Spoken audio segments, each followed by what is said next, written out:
آپ کے پاس اللہ تبارک و تعالیٰ نے جو پیٹرول اور گیس کے خزانے دیے ہیں ان کو ہی روک دیتے، زمین پہ آ جاتے۔ کنگ فیصل نے کیا تھا، کیسنجر نے اپنی کتاب میں لکھا کہ مجھے فیصل کی آنکھوں کو دیکھ کے ڈر لگتا ہے۔ افسوس در افسوس اس صدی میں کوئی ایسی شخصیت پیدا نہیں ہوئی۔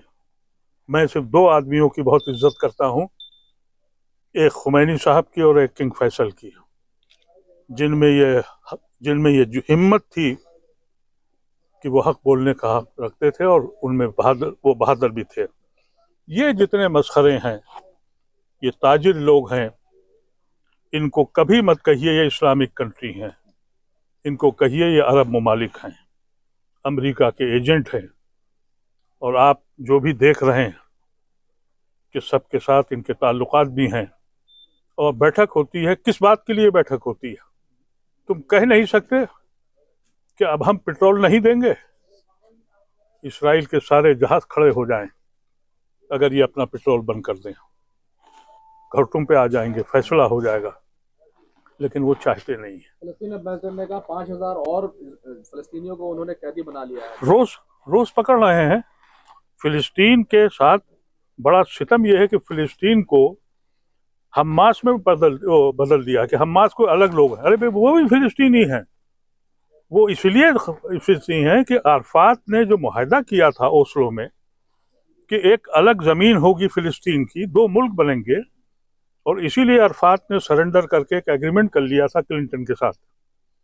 لیکن آج 22 سال ہو گئے، اب سعودی عربیہ جب ان کے ساتھ اپنے تعلقات بنانے کے لیے کھڑا ہو گیا تو پھر وہ لوگ جو حماس میں غازہ میں رہتے تھے وہ تو جھیل رہے تھے روز ستم اسرائیل کے۔ وہ تو یعنی مسجدوں میں جمعے کی نماز تک میں پابندی تھی کہ شاید آپ نہیں آئیں گے۔ ان کے پاس کوئی چارہ نہیں تھا، انہوں نے یہی فیصلہ کیا انف از انف، اب مرنا ہے تو مر جائیں۔ لیکن ایک بات کا یقین ہے مجھے کہ جب کوئی قوم اپنی موت کو ڈھونڈنے نکلتی ہے تو اسے کوئی ہرا نہیں پاتا ہے۔ ہمیں دعا کرنی چاہیے اور امید کرنی چاہیے کہ وہ قوم، مسلمانوں کی وہ قوم جو اپنی موت کو ڈھونڈنے نکلی ہے، اس کو اسرائیل یا امریکہ ختم نہیں کر سکتا۔ سر جب وہ 7 اکتوبر کی گھٹنا ہوئی تھی، جب حماس نے اٹیک کیا تھا پہلی بار، جی، تو تب بھارت نے بھی اس گھٹنا کو آتنکواد کہا تھا اور یو اے ای نے بھی آتنکواد کہا تھا۔ بھارت نے نہیں کہا تھا، وہ ہمارے پرائم منسٹر صاحب نے کہا تھا، کیونکہ ان کے پاس نالج نہیں ہے، وہ بیچارے زیادہ پڑھے لکھے آدمی نہیں ہیں، ان کو جو کچھ بھی شاخہ میں پڑھایا گیا تھا وہی بولتی ہے۔ لیکن جب حکومت کے ذمہ داروں کو یہ احساس ہوا کہ ہماری پالیسی نہرو سے لے کے اٹل بہاری واجپئی اور منموہن سنگھ تک فلسطین کی حمایت میں رہی ہے، تو پھر انہوں نے اس کا کلیئرفیکیشن بھی دے دیا۔ تو آج ہندوستان مذہب ہے، کیونکہ جو ایک طبقہ جو اس بات پہ خوش ہوتا ہے کہ مسلمان کو قتل عام ہو، مسلمان مارا جائے، وہ بغلے بچا رہا ہے، لیکن پولیٹیکلی کنوکشن یہ ہے کہ اوپنلی کہہ بھی نہیں سکتے، اسی لیے نہ چھپتے بھی نہیں، سامنے آتے بھی نہیں۔ فاروق عبداللہ تو کہہ گئے ہیں کہ دل میں اسرائیل ہے اور زباں پر فلسطین ہے۔ جی بالکل صحیح کہا تم نے، بالکل صحیح کہا۔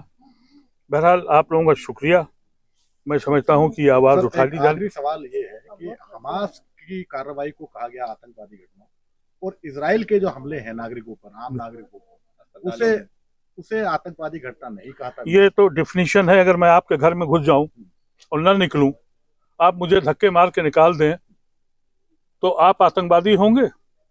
ارے وہ ان کے گھر میں گھسے ہوئے ہیں، وہ اپنے گھر سے نکال رہے ہیں، وہ اپنی زمین کے لیے مانگ رہے ہیں، وہ کسی زمین کے اوپر اٹیک کرنے تھوڑی گئے تھے۔ یہ وہ زمین ہے جو یو این نے ان کے لیے بنائی تھی، جہاں پر لے جا کے نئی بستیاں بسائی گئی تھی، وہ اپنی زمین مانگ رہے تھے، انہوں نے آتنکواد کچھ نہیں کیا، وہ اپنی زمین کی لڑائی لڑ رہے ہیں، وہ آزادی کے۔ اسرائیل کو آتنکواد کیوں نہیں کہتے؟ اسرائیل کا آتنکواد کیوں نہیں کہا؟ اسرائیل نے جتنی بھی زمین لی ہے اور جتنی وہ زمینیں لے رہے ہیں وہ زبردستی قبضہ کر رہے ہیں، وہ ان کی زمین نہیں ہے، اور یو این کے چارٹر کے اعتبار سے بھی وہ ساری زمین جو فلسطین کی ہے وہاں پر انہوں نے سیٹلمنٹ بنا دی ہے اللیگلی۔ اس پہ دنیا کے لوگ اور ویسٹرن ورلڈ کے لوگ نہیں بول رہے ہیں، یہ ہمیں چاہیے کہ ہم عوام کو بتائیں کہ یہ غابض لوگ ہیں، انہوں نے زمینوں پہ قبضہ کر رکھا ہے،